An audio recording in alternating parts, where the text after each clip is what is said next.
అమ్మ బిడ్డలందరికీ నమస్కారం ఫ్రెండ్స్. ఎలా ఉన్నారండి? ఏం చేస్తున్నారు? అందరూ బాగున్నారు కదా? మన అమ్మ దయ వలన అందరూ బాగున్నారని, ఆయురారోగ్యాలతో ఎప్పుడు ఉండాలని మనస్ఫూర్తిగా నేను కూడా ఆ తల్లిని వేడుకుంటూ ఈరోజు వీడియో అనేది స్టార్ట్ చేస్తూ ఉన్నానండి.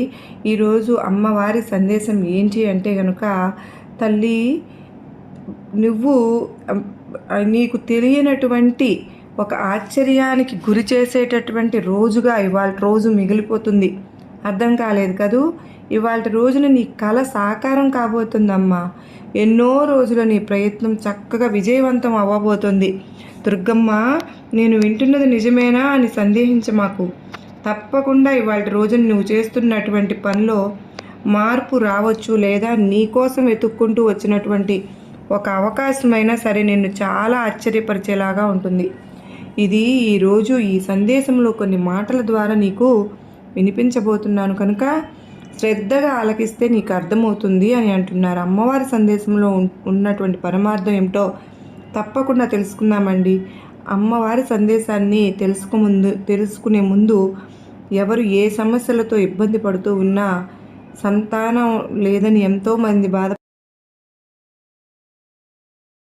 కళ ఇవాళ రోజు నీకు విజయవంతంగా నీకు ఒక మంచి అవకాశం అనేది రాబోతుంది. చూడమ్మా, ముందుగా నీ గుణగణాల మనస్తత్వం ఎలా ఉంటుందో తెలుసుకో. అలాగే నీలో రావాల్సినటువంటి మార్పుల గురించి తెలుసుకునే మార్పులను అతి త్వరగా అమలుపరచు. నీ వ్యక్తిత్వం ఎంతో మంచిది. నీ జీవితం ఎప్పుడూ కూడా పూల పాన్పుల్లాగా లేదు. ఎన్నో కష్టాలు, నీ అంత పరీక్షలు ఈ భూమి మీద మరెవరూ కూడా ఎదుర్కొని ఉండరేమో. జీవితం నిన్ను ఒక అగ్ని పరీక్ష గురి చేస్తూనే వస్తూ ఉంది కదూ. ప్రతి అడుగులోనూ నిన్ను పరీక్షిస్తూనే వస్తుంది. కాలం నిన్ను ఒక వజ్రంలా తీసి నీకు పెడుతుందని నువ్వు తెలుసుకోలేకపోతున్నావు. ఇక చిన్నతనం నుంచి నీ జీవితం ఒక పోరాటంతో మొదలైంది కనుక. అయితే కొంతమంది ఏంటి అంటే ఇలా అనుకుంటుంటారు, మా తల్లిదండ్రుల యొక్క ప్రేమ ఆప్యాయతలకు మేము అసలు నోచుకోలేక వారు ఏ విధంగా మమ్మల్ని ఆప్యాయమైనటువంటి ప్రేమతో, అంటే మేమే వారికి దగ్గర కానటువంటి రోజులు, దూరంగా వారిని వదిలేసి చాలా కష్టపడినటువంటి రోజులు కూడా ఉన్నాయి.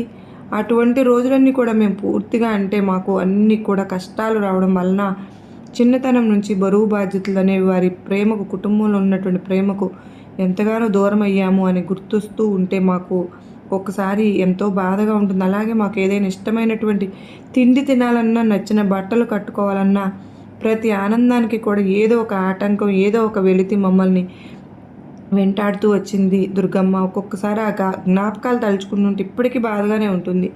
ఎవరైనా కాస్త ప్రేమగా పలకరిస్తే చాలు,